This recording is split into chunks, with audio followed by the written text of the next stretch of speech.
Hi, everyone. This is our first communion parent meeting recording if you weren't able to make our meeting. And I just wanted to go through with what I went through with the in-person meeting, what we're going to be doing, expectations, calendar, Zooms, all of that fun stuff. So the first thing is make sure you get your books before our first Zoom, which is that Wednesday, January 14th. I did talk with the parents about seeing what days would work better, either a Tuesday or a Wednesday. So I will send out an email to everybody who wasn't at the meeting to let me know which date works better for your family. So that's the first thing. The second thing, make sure you get your books. Again, we have our communion book that the kids will be using like we did with our reconciliation book. They will have their own Mass booklet that they can bring to Mass with them, just like their reconciliation one. I don't need to see this. This is for them to have and to keep. And we also have the parent guide again. Now, I know that some of you did not use this for reconciliation because you had your kids sign on to the Zooms, but it would be very helpful, especially for First Communion prep, to go through these. There are parent pages only, then there are parent and kids pages, but what I would like you to definitely look at is the beginning pages of how to use this book, and it gives you more information about what the Eucharistic means, why we celebrate it, and how you can make the most of the preparation for your kids at home. Remember, I am just the resource. I am not the be-all and end-all teacher, so it's very helpful if you are watching the Zooms that your kids also talk to you about it after or before and continue that conversation throughout the week. So definitely want you guys to look at this book more than you did if you didn't look at it for reconciliation. So those are the three books that we're going to use for this session for communion. On our calendar, we have a couple different dates that I just want to make sure that we're aware of. Like I said, the Zoom dates, I'm going to put out a survey to see if a Tuesday or Wednesday would work better for families, and the most amount of people that respond, that will be the date that we choose. Of course, I will be recording them, and you can watch them after. Our church tour is still being determined. I have to make sure that the parishes are available when I am hoping to do it, which would be, I think, in February. And our church tour is really fun. The kids get to come to each parish. So whatever parish that you are a parishioner at, you can come to. So if you're a parishioner at Transfiguration, you'll go to the Transfiguration church tour. If you're a parishioner at St. Catherine's, you would go to the St. Catherine's church tour. They will be on 2 different dates, so we don't have to worry about going back and forth. And the kids really like this session because they get to touch and feel and sit and go up onto the altar and check everything out, which normally they probably would not be able to do. And it's a self-guided tour. You will get a handbook of all the pictures of everything that you need to go find. And then there are descriptions on what they are. So you have this conversation with your child, and it brings you guys closer together, learning about the faith together. So as soon as I have those dates, after I talk with our staff, I'll make sure to get those out to you. And it is really important that if you are available, that you do attend that church tour, because it's probably going to be one of the only times that the kids get to actually see and touch everything up on the altar and in the sacristy and get to really know the signs and symbols and what we use at Mass. So please try to be at that session if you can. The other calendar event is our Blessing Cup dinner. And this is actually going to be at Transfiguration this year. Since we have 47 kids, the PLC is a much better space for all the families, and we only offer this one night, and that will be a potluck. So just before our Blessing Cup dinner, I will send out a sign-up genius. Everyone signs up to bring something. We share dinner together. We will be making family bread. Each family will make their own bread. And we will also have a chalice for each of your kids. And we will do a Blessing Cup celebration prayer over those. Father Rob is there, myself, Miss Pat is there. And it's a really nice time to gather the kids all together in one location and sharing a meal and have any last minute conversations about how we're going to celebrate and make sure that the kids feel a part of the whole community of Transfiguration and at St. Catherine's. Then we have our rehearsal, and this is where it gets a little tricky. So let's jump from rehearsal to our celebration first before I talk about the rehearsal. Our celebration's the first weekend in May at any of our weekend masses. So families have their choice of the 4:00 Saturday at Transfiguration or 5:30 on Saturday at St. Catherine's or 8:45 on Sunday at Transfiguration and 10:45 on Sunday at St. Catherine's.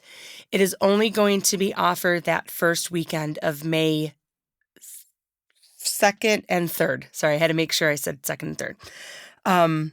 If for some reason you are unavailable for that celebration weekend, you can receive at another Mass later that month, but it would only be your child. We cannot have a group of kids say, okay, we can't make it, or we decided as a family, as a group, friend group, we're all going to make it on this Sunday instead.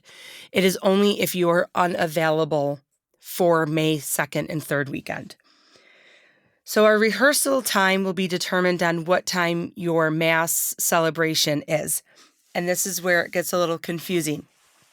If you are going to be celebrating Mass at St. Catherine of Siena, either Saturday or Sunday, your rehearsal is going to be April 29th.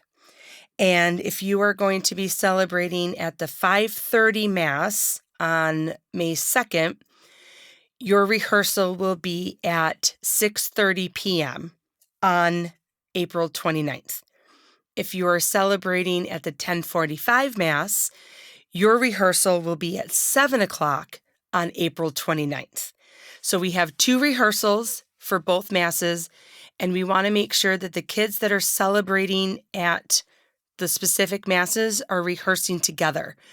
We have the kids bring up the gifts. We have the kids set the altar.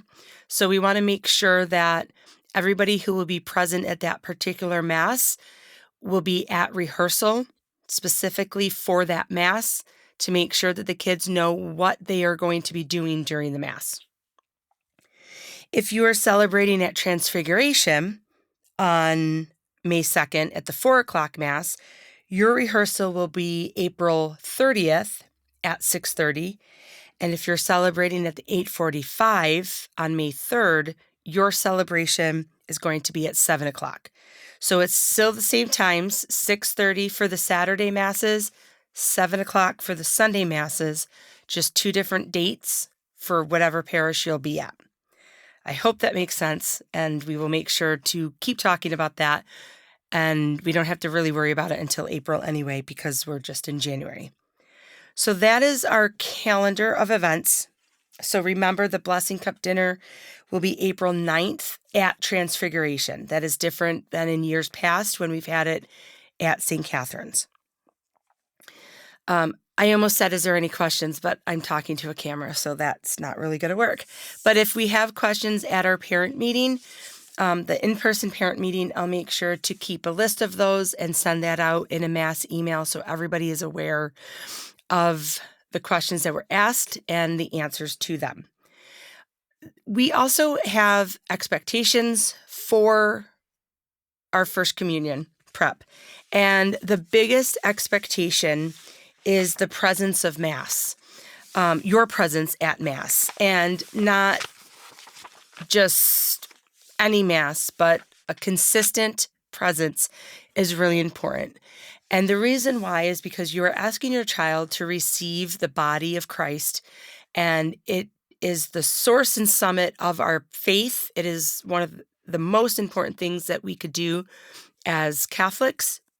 And if you are asking your child to receive this awesome gift, it is really important that you participate prior to their celebration, and more importantly, continue to participate after the celebration.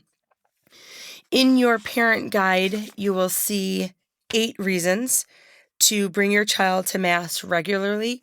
I really would like you to take a look at this and get an awareness of the importance of it. If you are having difficulty getting your child to Mass at the St. Catherine's and Transfiguration times, there are other parishes in our diocese that offer different Mass times. So you don't necessarily have to constantly and regularly be at St. Catherine's or Transfiguration, but it is really important that the kids start to participate in the Mass prior to their First Communion. If you are a family that needs a challenge and you haven't really been coming to Mass maybe once a month, I challenge you for January, February to try twice a month. And then March and April, 3 times a month. I understand schedules and everything, and I know that it's difficult, but we really need to ask ourselves, why are you asking your child to make their First Communion if Mass isn't or hasn't been or won't be a priority in the future? So take that time to think about that, and it's okay if your child waits a year until the family can participate more regularly. Remember, the kids can't drive themselves to Mass, so they really need you, parents or grandparents, to be a part of that for them. And really, even though we're preparing for First Communion for your child, it really is preparation for the entire family. And it does say a lot that when the family goes together regularly, you are being a role model for your child of the faith. I have had a lot of people tell me that they don't feel comfortable teaching their kids their faith because they have a lot of questions or something has happened in their life, but they want their child to have it. I respect that, but it really needs to be a family priority because your faith is being modeled for how your child will be raised in the faith. So really that is the major expectation of First Communion prep is regular Mass attendance. We also have our books. If your child, again, is not on our Zoom regularly, we would like to see their chapters like we did for reconciliation. If they're consistently on it, then you don't need to continue to show us their chapters that they've completed. I think that is everything that needs to be conveyed if you missed this meeting. So if you have any other questions after you watch this, please let me know as soon as possible so I can get all those questions out to each of the families so we're all on the same page. Thank you so much, and I will see you on Zoom.